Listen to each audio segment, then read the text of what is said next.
Monitoring and evaluation are key components of St. Lucia's Economic Recovery and Resilience Plan, the ERRP.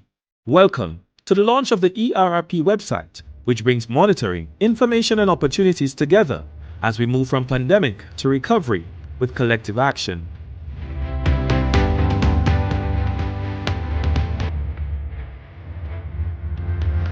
The COVID-19 pandemic created an economic and public health crisis in our country, the region, and the rest of the world. In our bid to protect the life of every single St. Lucian, which continues to remain our #1 priority, the government took swift and decisive action to mitigate the impact of this pandemic on both fronts. One of the core strategies employed by the government is the implementation of the St. Lucia Economic Recovery and Resilience Plan. The ERRP is the collective effort of a multi-stakeholder committee comprising the private and public sectors and civil society, all who responded to the call to assist our country at a time when our mutual creativity was most needed.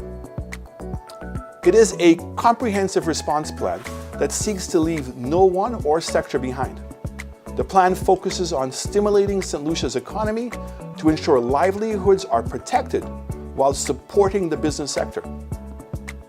Today, I am very happy to unveil a significant milestone of this project, which is the monitoring and accountability aspect of the plan, with the launch of the ERRP website.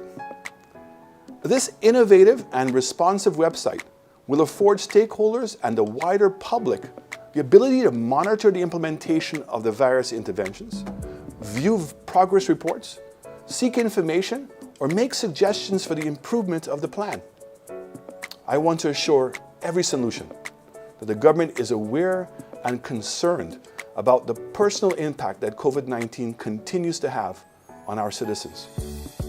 While this pandemic is the greatest challenge we are facing as a people, the task before us is not insurmountable. We can and we will be even more resilient as a nation if only we unite our efforts. This is a defining moment for our country and the rest of the world.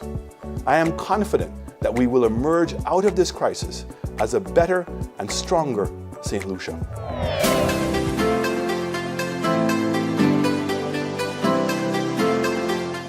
The creation of the website for the Economic Recovery and Resilience Plan is an exciting and innovative mechanism which is expected to provide an avenue for monitoring the 32 interventions being implemented under the plan.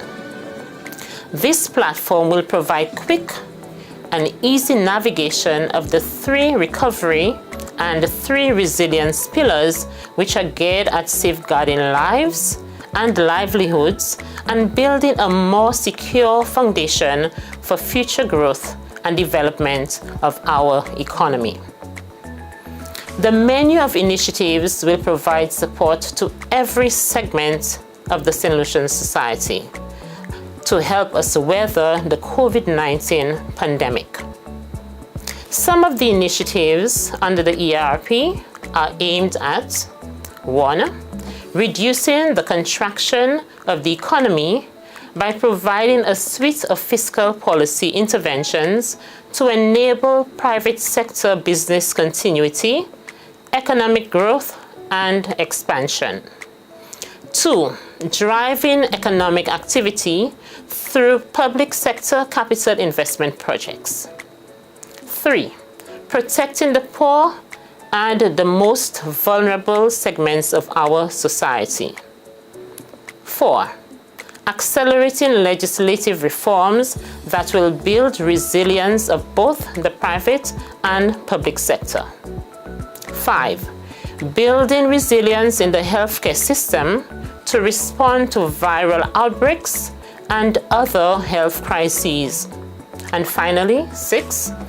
Building St. Lucia's resilience to the impact of natural disasters and climate change. To this end, the ERRP website will provide a perfect platform to evaluate, monitor, and provide feedback on the various initiatives being implemented by the government of St. Lucia. The public will be able to track the progress and give suggestions for improvements as the various measures are being rolled out. This in turn will foster greater accountability and transparency for the work being done by various government agencies. We therefore encourage our stakeholders and all St. Lucians, both here and abroad, to make full use of this wonderful resource which is provided by the government of St. Lucia.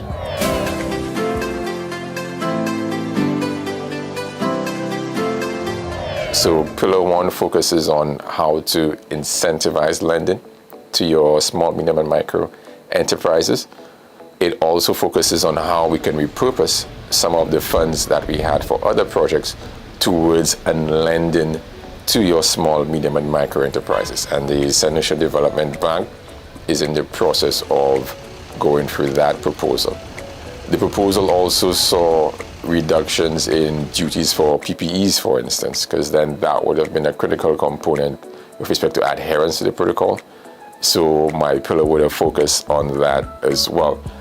The pillar also focused on the transportation sector, and we would have heard of the duty concessions for your minibus taxi associations and what have you to bring in vehicles and whatnot, and that was subsequently extended to your public officers, particularly those who were your frontline workers. So once you get to the website to get to know more information about the pillar that I was the technical lead on, you click the ERRP pillars towards the top of the screen, as you see I am doing. It takes you into this page here, and you simply click Pillar 1, Stimulating the Economy. Once you get to that area, you're going to see all of the different strategies that are part of Pillar 1. You will note that we have 10 strategies within Pillar 1. If, for example, I were to click on strategy number 6, which is the increase in the subsidy on flour by bakers, once I click on that, it takes me to this page where I see what the objective of that strategy was, what was the intervention, what was the target audience, and also what was the estimated cost. So in this example, we estimated that the program would cost $0.3 million. Based on which pillar you are on, you could scroll a bit lower down and you would actually see visual representations of the data. So persons, when they go through this site, there will be a wealth of information on not just the pillars that I would have led on, but also other pillars that other technical leads would have done with their respective stakeholders.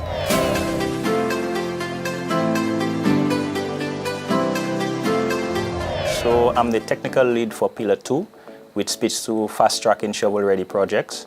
Under this specific pillar, there are 3 interventions that we're looking to push.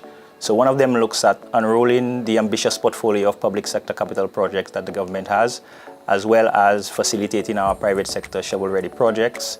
The second intervention there looks at public sector procurement, basically prioritizing the purchasing of local goods and service and using that as a vehicle to stimulate local domestic demand.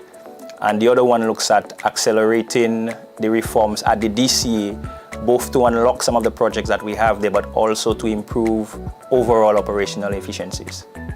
So if you see here, a lot of the projects being implemented by governments are ongoing, with some 12 projects ongoing, particularly under the Disaster Vulnerability Reduction Project, where there has been a lot of movement on a lot of the projects there, including the Mikud Secondary School, the Victor Archer Building, and of course the completion of the Respiratory Hospital. We've also seen in the private sector as well an expansion in relation to business process outsourcing, where the sector has created several hundred jobs in 2020, and that is expected to continue in 2021. So if you scroll down, basically here, you will see kind of like a PDF document, basically giving you a snapshot of some of those key government capital projects. So if you just use your arrow bar, you go to the right, basically it would move to the right and giving you an update, a brief synopsis on each of the projects. So where each of them are, the cost, at what stage they are, and if you continue, basically it gives you a short write-up on what the current status is, the next steps, the estimated launch date.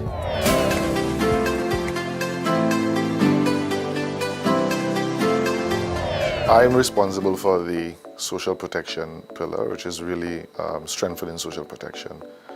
The pillar speaks largely to the reality of poverty on the ground in St. Lucia, even pre-COVID. So before COVID, we had poverty in the range of 25%. And vulnerabilities even higher than that. So as a result of COVID, we anticipate that sort of impact on households, obviously from people being displaced from the tourism sector and the services sector and so on. We have the social protection pillar, pillar 3, and you would see we have 6 interventions on there, although they label 16 to 21. The first is expanding St. Lucia Public Assistance Program by 1,000 households. So if you go on there, you will see the existing pre-COVID, which was at 2,543 households, and post-COVID now we had 3,643 households. We also have provision of COVID cash top-ups to households of marginalized persons and persons living with disabilities. So if you go on there, we're seeing that we've topped up our cash transfers for both children living with disabilities and in foster care, and also persons living with HIV. Similarly, that the additional detail will be provided, but you get a sort of snapshot of the intervention, and you can get a bit of more information on the intervention on the webpage. The duty-free concession on vehicles, you will see here, you have data on every month how many persons are actually getting the vehicles, the number of vehicles that are purchased, the CIF value, and also the duty-free concessions provided. So you get a detailed analysis of the amount of interventions provided to date under this pillar. So in a nutshell, we had these 6 interventions, Glenn, 4 of which have, to a large extent, have been rolled out, and we are now just currently negotiating with the CDB to finalize this. But we really want to ensure that the poverty scenario pre-COVID doesn't worsen.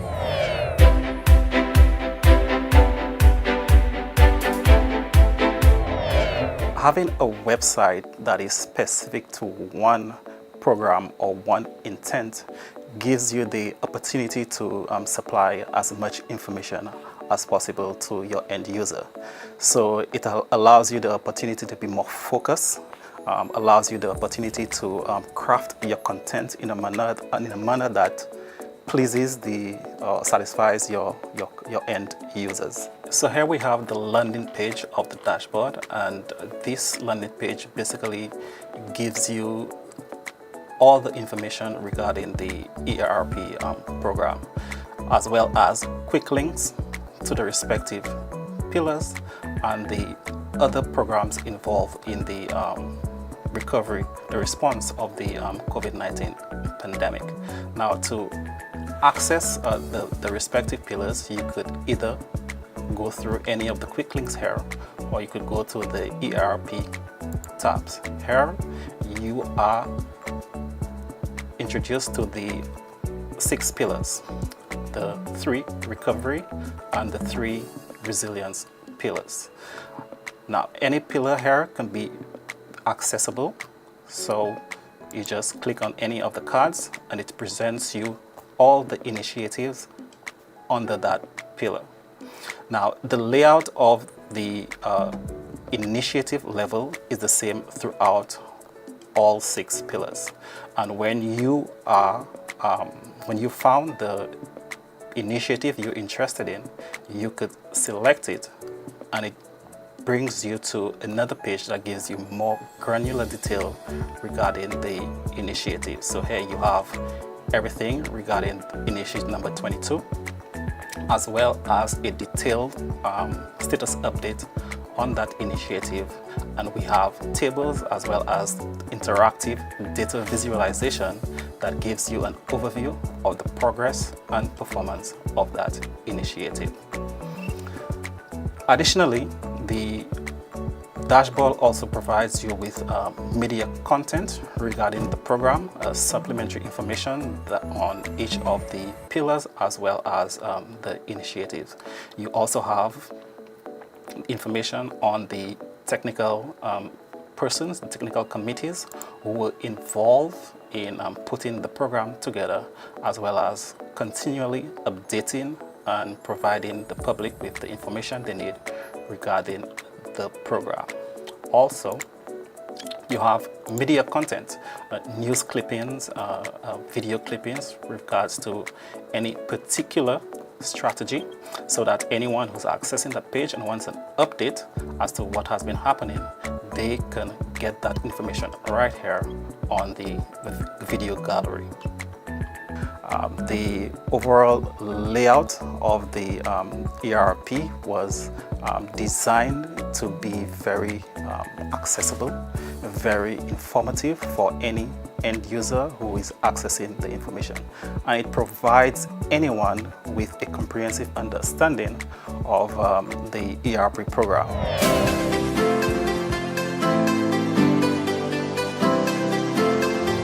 The fourth pillar is concerned with resilience building of the productive sectors.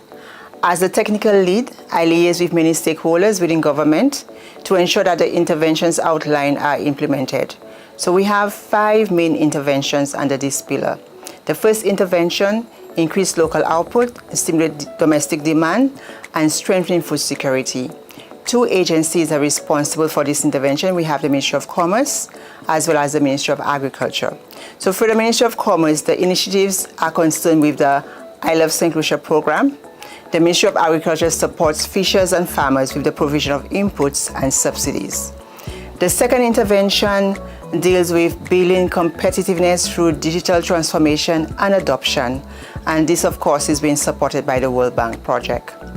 The third intervention, we look at supporting the business environment by fast-tracking 2 main pieces of legislation, which will increase access to finance and transform our insolvency and bankruptcy regime. The fourth intervention speaks to providing support to MSMEs in encouraging business continuity in firms. And finally, we are also going to be introducing a comprehensive labor market program, which we expect to build momentum in this financial year.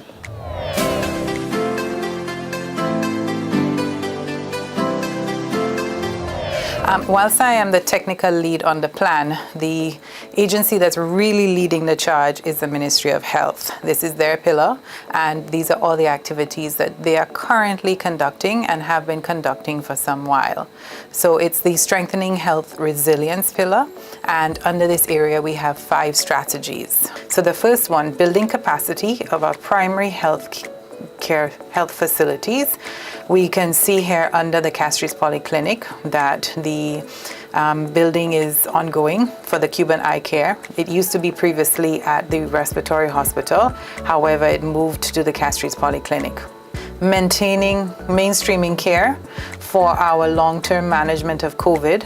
The objective is that whilst we have a respiratory hospital, the aim is to have some isolation centers in the north and the south of St. Lucia that would allow for us to be able to manage COVID in a more long-term capacity. Moving on to strategy number 3, which is managing and coordinating efforts to limit the impact of COVID on the population. We have 5 areas under this particular strategy. Strategy number 4 includes managing symptoms of our diabetic and hypertensive patients. Again, PAHO has been very instrumental in this particular strategy, and they have assisted greatly by providing tablets so that persons, rather than coming into our communities to get care, would be managing their care from at home using the same tablets. As a result, last year we had a 69.2% reduction in our management of patients for hypertension. While the ministry had an actual target of 55%, they surpassed the target at 69%. And finally, increasing population access to national health insurance. A policy directive from the Prime Minister was given that we look at a private insurance policy option. So this is an indication of some of the things that have been happening under the strengthened health resilience sector for the Ministry of Health.